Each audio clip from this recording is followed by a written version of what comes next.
Mading Digital 8 Edition Part 1. Salam redaksi. Assalamualaikum warahmatullahi wabarakatuh.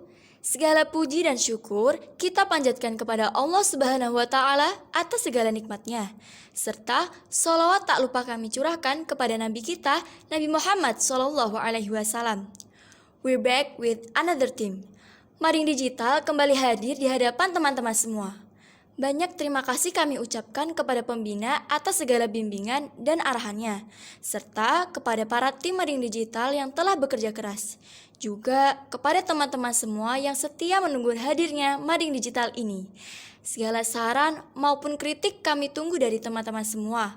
Semoga Mading Digital edisi ke-8 ini bisa bermanfaat bagi kita semua. Ketua Redaksi, Salma Aida. Ada yang berikut gak sih tadi? Enggak. Contents Part 1. Vocab, Kompasi Alma, Psychology Test, Self-Improvement, and Quiz. Daily Mufradat. Teacher, Mudarris, Lausya, Guru. Go, Dahaba, Cik, pergi. Name, Ismun, Mingce, nama. Thank you, Syukron, Xie, terima kasih. Kompasi Alma. Tahukah kamu pulau tertua di dunia? Berdasarkan Guinness World Records, pulau tertua adalah Madagaskar, terpisah sejak 80 sampai 100 tahun yang lalu dari subkontinen India dan Afrika. Madagaskar juga menyandang gelar pulau terbesar keempat di dunia loh. Dengan luas wilayah lebih dari 580 km persegi, ada sekitar 80 spesies langka yang bisa ditemukan di sini, seperti Silkisifaka atau lemur. Silkisifaka atau lemur hanya ada kurang dari 1000 ekor di Madagaskar. Selain itu, tumbuhan khas Madagaskar ada 7 spesies pohon baobab dan lebih dari 11.000 spesies tumbuhan endemik lainnya. Oseania. Oseania terletak di antara wilayah Asia dan Amerika. Secara umum, Oseania terbagi menjadi 4 bagian, yaitu Australasia, Melanesia, Mikronesia, dan Polinesia, atau termasuk negara bagian Hawaii dari negara Amerika Serikat. Para ahli botani meyakini kebanyakan flora yang berada di tanah Oseania mirip dengan flora yang ditemukan di Malaysia, Indonesia, Filipina, dan Papua Nugini. Pohon yang banyak ditemukan di Oseania antara lain Metrosideros, pandan, dan kelapa. Sedangkan fauna yang paling banyak ditemukan adalah burung, baik burung laut dan burung darat. Wow. Psychology Test. Pilih salah satu dari gambar tersebut.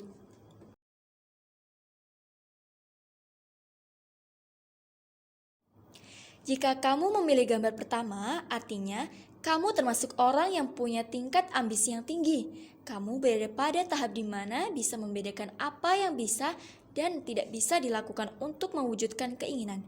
Persaingan yang adil menjadi sesuatu yang sangat kamu hargai. Kamu menolak segala bentuk kecurangan. Jika kamu memilih gambar yang kedua, artinya perbedaan tidak membuatmu takut, apalagi menyerah dalam proses berinteraksi dengan orang lain.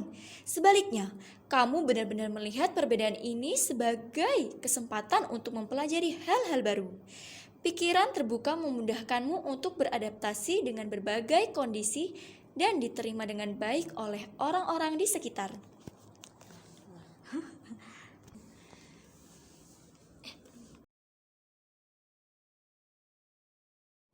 Jika kamu memilih gambar ketiga, artinya kamu tidak pernah melihat orang lain hanya berdasarkan hal-hal yang dangkal.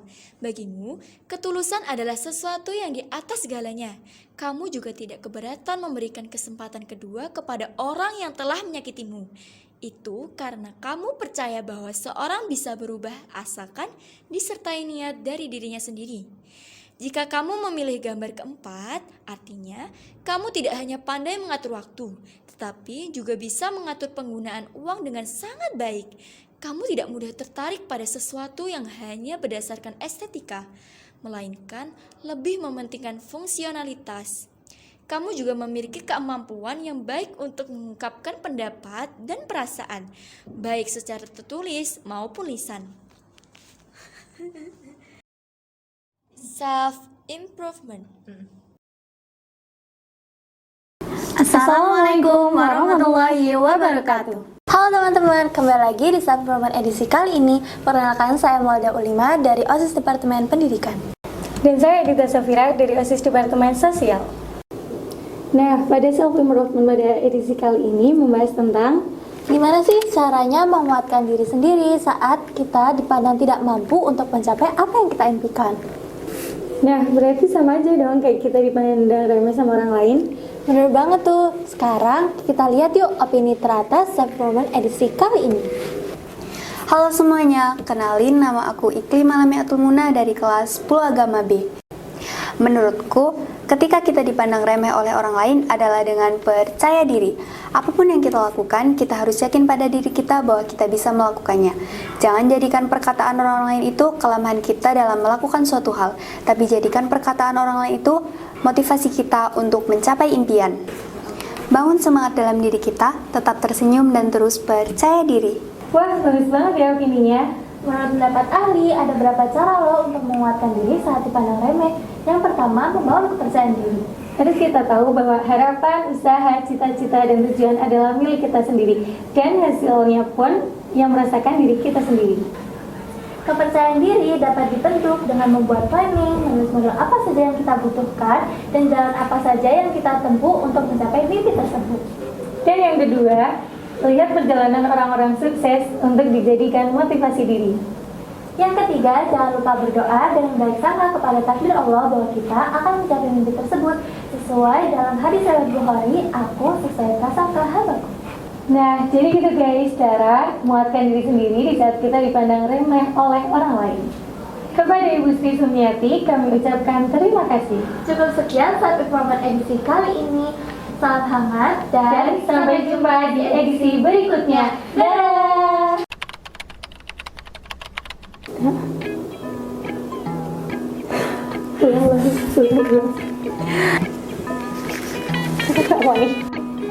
Ih, kelemahan. Kuis. Pertama, tahun berapa akhir dari Perang Dunia Pertama? Kedua, di mana Monumen Azadi? Ketiga, tahun berapa penggunaan pertama kertas modern? Ayo, kirimkan jawabanmu ke Vina Miladia 12 IPSC atau Vika Salsabila 12 IPSD.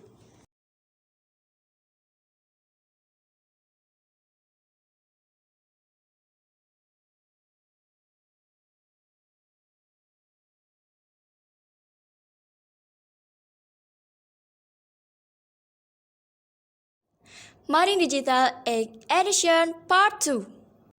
Salam redaksi. Assalamualaikum warahmatullahi wabarakatuh. Segala puji dan syukur kita panjatkan kepada Allah Subhanahu wa Ta'ala atas segala nikmatnya, serta sholawat tak lupa kami curahkan kepada Nabi kita, Nabi Muhammad SAW. We're back with another team. Maring Digital kembali hadir di hadapan teman-teman semua.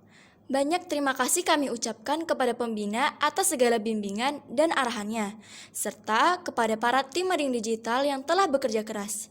Juga kepada teman-teman semua yang setia menunggu hadirnya Maring Digital ini. Segala saran maupun kritik kami tunggu dari teman-teman semua.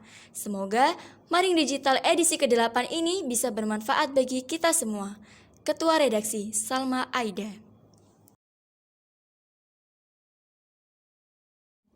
Contents Part 2. Idiom and Slang Around the World, Sekilas Jurusan, Unknown History, and Siswi Berprestasi. Idiom and Slang. Feeling blue, sedih depresi. Low-key and high-key, diam-diam. Coach potato, orang malas. Spill the tea, gosip. Down to earth, ramah. Chill out, baik-baik saja. Around the world. Changjiajie National Forest Park, National Park yang dikenal karena menjadi inspirasi untuk latar belakang film Avatar ini merupakan taman nasional pertama di Cina, menjadi salah satu destinasi favorit wisatawan seluruh dunia.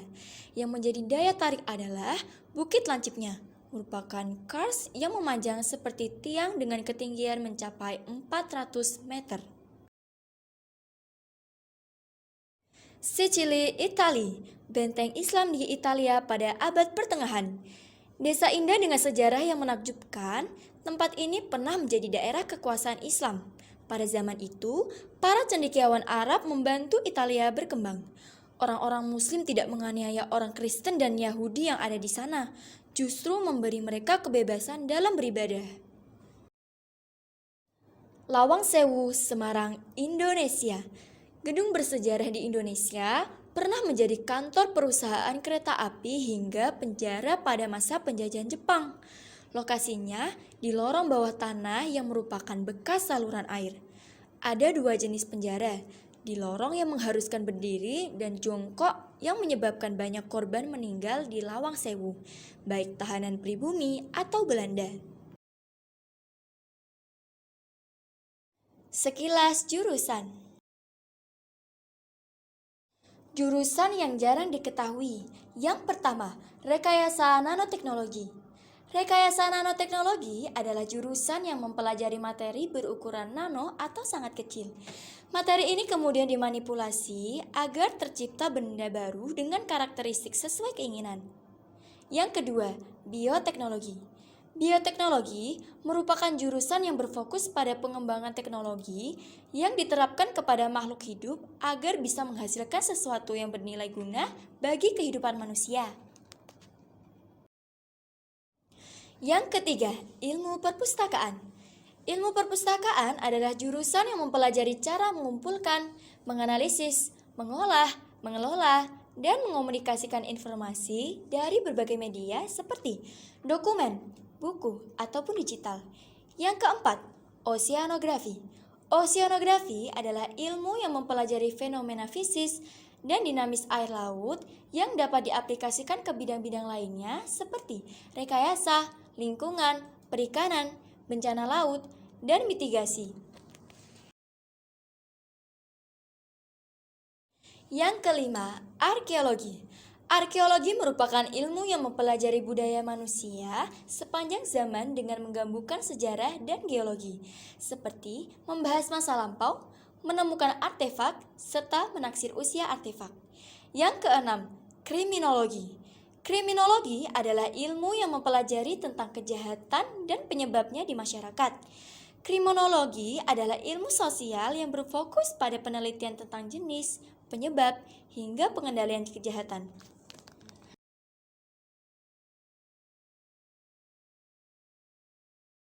Yang ketujuh, kelautan. Kelautan merupakan cabang dari ilmu bumi yang mempelajari lautan. Topik pembahasan di jurusan ini antara lain meliputi organisme laut, dinamika ekosistem laut, geologi dasar laut, arus samudra, gelombang, dan dinamika cairan geofisika. Yang kedelapan, destinasi pariwisata. Destinasi pariwisata merupakan sebuah program studi yang bertujuan untuk menghasilkan akademisi, birokrat, peneliti, dan pimpinan dalam bisnis destinasi pariwisata. Unknown History. Kisah kanibalisme di Nusantara banyak tercatat oleh beberapa penjelajah Eropa. Dari beberapa catatan, kisah itu terjadi di daratan Sumatera dan mengacu pada daerah di pedalaman Sumatera Utara. Misalnya, catatan salah satu penjelajah tertua, Marco Polo. Lalu kemudian, catatan Niccolo da Conti pada 1421. Dan yang paling populer, tulisan dari Ida Pfeiffer pada bukunya yang berjudul A Lady's Second Journey Around the World. Dan semua tulisan tersebut bak menjadi kenyataan ketika gue berkunjung ke Huta Sialagan, sebuah desa adat suku Batak Toba yang berada di tengah Pulau Samosir. Di tengah-tengah perkampungan, terdapat susunan kursi melingkar yang terbuat dari batu, yang hingga kini disebut dengan batu persidangan. Tempat ini digunakan sebagai tempat perundingan atas suatu kejahatan. Orang yang melakukan kejahatan akan dipasung di bawah rumah raja persis di depan batu persidangan. Hukuman yang diputuskan di batu persidangan ini bergantung pada kejahatan pelaku. Untuk kejahatan ringan, hanya akan dipasung di bawah rumah raja. Namun untuk kejahatan berat, seperti membunuh atau usaha menyerang kerajaan, hukumannya adalah hukuman pancung. Di bawah pohon hariara yang dikeramatkan inilah, raja, para dukun, dan algojo akan memutuskan hukumannya. Banyak prosesi yang dilakukan, yang cenderung sangat kejam dan dramatis, karena masyarakat Sialagan percaya penjahat pasti memiliki ilmu hitam. Dukun akan mencari tahu hari terlemah penjahat menggunakan manitiari, seperti kalender pada suku Batak, agar eksekusi berhasil. Lalu, barulah penjahat akan dibawa ke tempat eksekusi. Disinilah, di depan seluruh masyarakat, penjahat akan dipancung. Terlebih dahulu, penjahat akan dilemahkan tenaganya. Sampai akhirnya, penjahat akan dipukul dengan tongkat raja bernama Tunggal Panaluan. Setelah penjahat terlihat benar-benar tak berdaya, barulah hukuman pancung kepala dilakukan. Pada batu kecil di bawah inilah eksekusi tersebut dilaksanakan.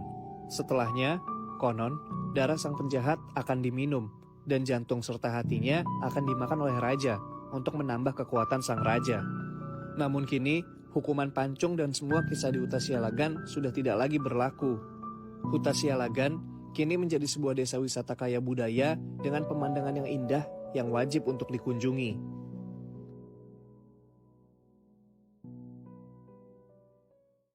Siswi berprestasi. Halo semua, perkenalkan, nama aku Aifa Maladina Ulia dari kelas 12 IPA B asal Mojokerto, Jawa Timur. Rasanya jadi pemenang KSN Matematika tingkat provinsi tuh kayak gak nyangka banget sih aku, karena kan saingannya itu dari SMA-SMA luar yang mungkin mereka tuh lebih sering belajar soal-soal olimpiade gitu.